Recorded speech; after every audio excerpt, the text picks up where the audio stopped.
Hello guys, welcome to our new vlog. तर कसे आहात तुम्ही सगळे? आय होप की तुम्ही सगळे मस्त असाल.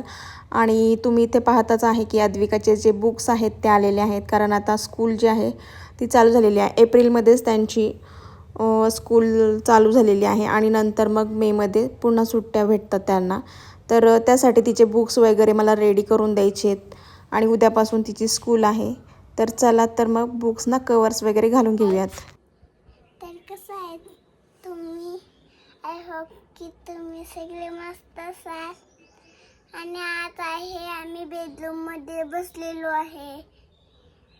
तर ही तर दीदी आवडत आहे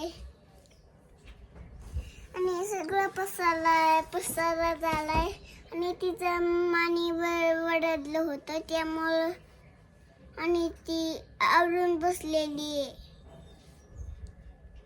आणि उद्या काय?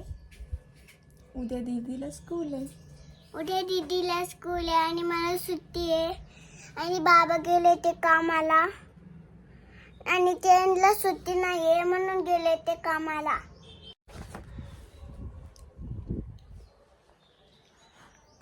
हॅलो. तर आमची मेहंदी काढलेली आहे आमच्या मम्माने.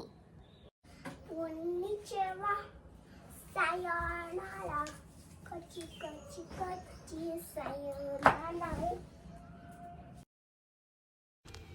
व्लॉग सुरू झाला की ऋत्विकाला पहिल्यांदा बोलायचं असतं, तर तिला पहिल्यांदा बोलू दिलं मी आणि मग बाकीच्या गोष्टी चालू केल्या. तर तुम्ही पाहू शकता तिचे कसे चाळे चाललेले आहेत पलीकडे. अद्विका मला हेल्प करत होती थोडीफार.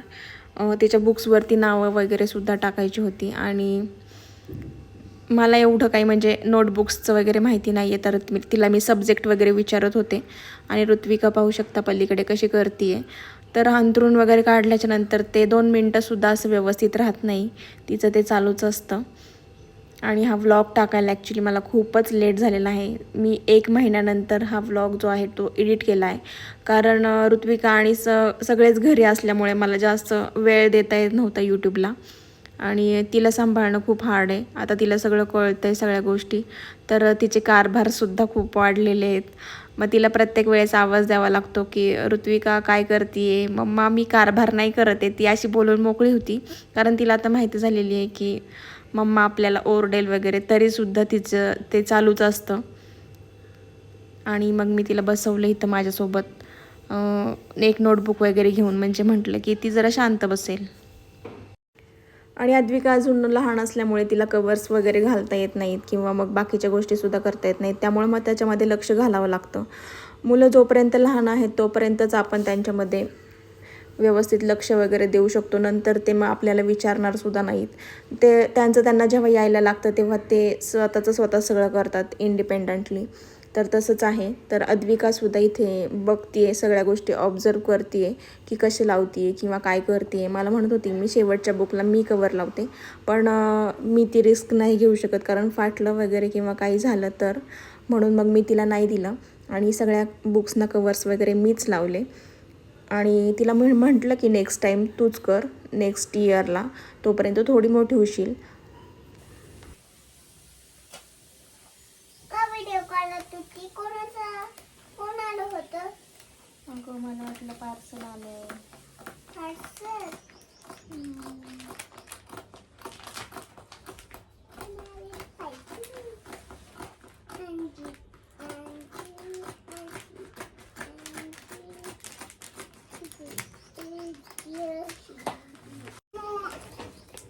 झोपल्यावरच ऐकणार सरांचं. काय ऐकणार सरांचं?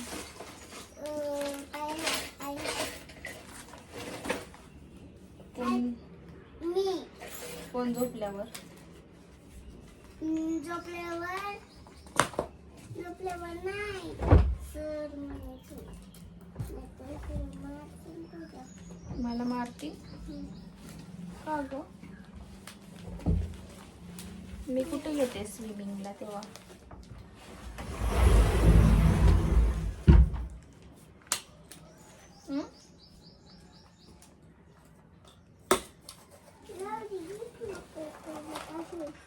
येतेच का आमच्यासोबत?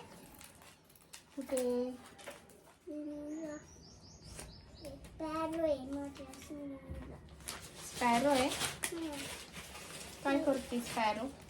माझ्या इथे मस्त ते नव्हतं बसलं होतं दीदीचं गाणं बघायला वगैरे बसलं होतं ना इथं. हो.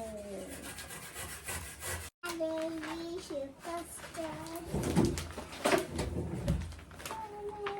चिनूला कसं करत होती तू? इकडं बघून सांग ना.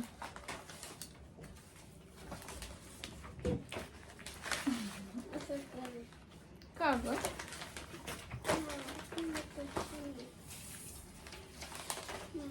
मला फक्त दीदी आवडते. चिनूची दीदी आवडती. आणि चिनू चिनू पण नाही आवडत. का ग? दीदीला बघ चिनू आवडते. मला दीदी आवडती. कोणती? मी करती. ती मी नाही आवडत. नाही आवडत. फक्त चिनू आणि दीदी आवडत. आणि दीदी पण आवडते. आणि आरव पण आवडतं. आरव तसाच मग करते.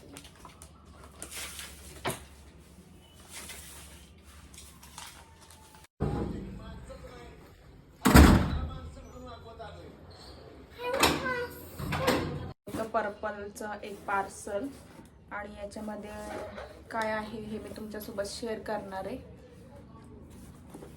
ॲक्च्युली कालच येणार होतं पण हे जे आहे ते रॉंग रूटला गेलं होतं त्यामुळे ते आज आले. दाखवते तुम्हाला. तुला काय होतंय? काय खासतोय? गोवा आहे ना डोळ्यात.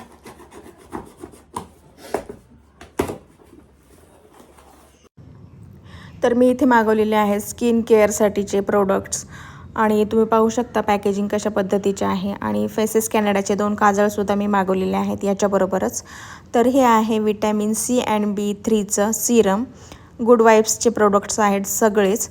आणि हे आहे गुड वाईब्सची क्रीम, तीसुद्धा विटॅमिन Cचीच आहे.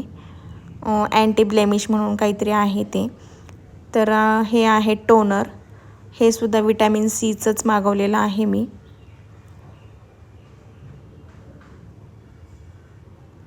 आणि त्याच्यानंतर जो आहे तो आहे फेस वॉश, तो सुद्धा विटॅमिन Cचाच आहे. Anti blemish glow face wash असा आहे. तर गुड वाईब्सचे प्रोडक्ट मला पर्सनली खूप आवडतात म्हणून मग मी गुड वाईब्सचेच प्रोडक्ट वापरत असते.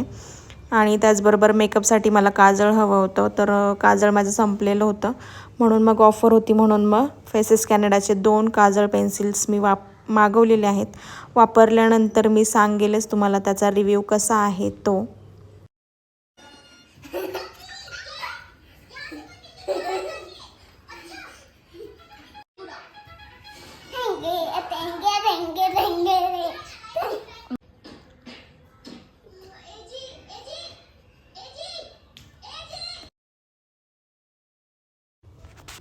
आणि आता सुट्टीमध्ये उन्हाळ्याच्या मी यांना स्विमिंगचे क्लास जॉईन केलेले आहेत.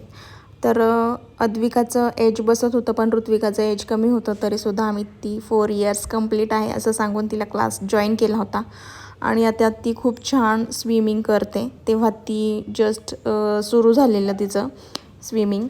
पण त्यांना असं वाटत होतं की हिला खूप वेळ लागेल, पण नाही, ती 1-1.5 महिन्यातच व्यवस्थित स्विमिंग करायला लागली. आणि तिला ते खूप आवडत होतं, ती खूप एन्जॉय करायची. तर संध्याकाळी 4-5च्या नंतर मी त्यांना घेऊन जायचे की मुलं घरात असल्यावरती खूप चिडचिड वगैरे करतात, खूप त्रास देतात. मग थोडंसं चेंज म्हणून त्यांना मी स्विमिंगचा क्लास लावला होता. अद्विका तशी स्कूलला जात होती पण ऋत्विका ही घरामध्येच राहून तिला खूप कंटाळा यायचा, बोर व्हायचं. मग ते तासनतास टी व्ही पुढे किंवा मग मोबाईल घेऊन बसणार. त्यापेक्षा अशा काही ॲक्टिव्हिटीज जर आपण जॉईन केल्या तर त्यांनासुद्धा तेवढंच फ्री टाईम भेटतो आणि मोबाईल आणि टी व्हीपासून मुलं लांब राहतात. आणि तिला असं व्हायचं की किती वाजले चल मम्मा, किती वाजले चल मम्मा. म्हणजे ती खूप एक्सायटेड असायची स्विमिंगला. आधी मला असं वाटलं होतं की ती खूप घाबरेल, रडेल वगैरे, पण नाही, ती अजिबात घाबरत नाही. इथून तिथून ती एकटी स्विम करते. मध्ये पाण्यामध्ये गेल्यावर सुद्धा तिला भीती नाही वाटत. आणि तिथे कोच जे होते ते व्यवस्थित शिकवत होते, सांगत होते, खूप कोऑपरेटिव्ह होते सगळेच.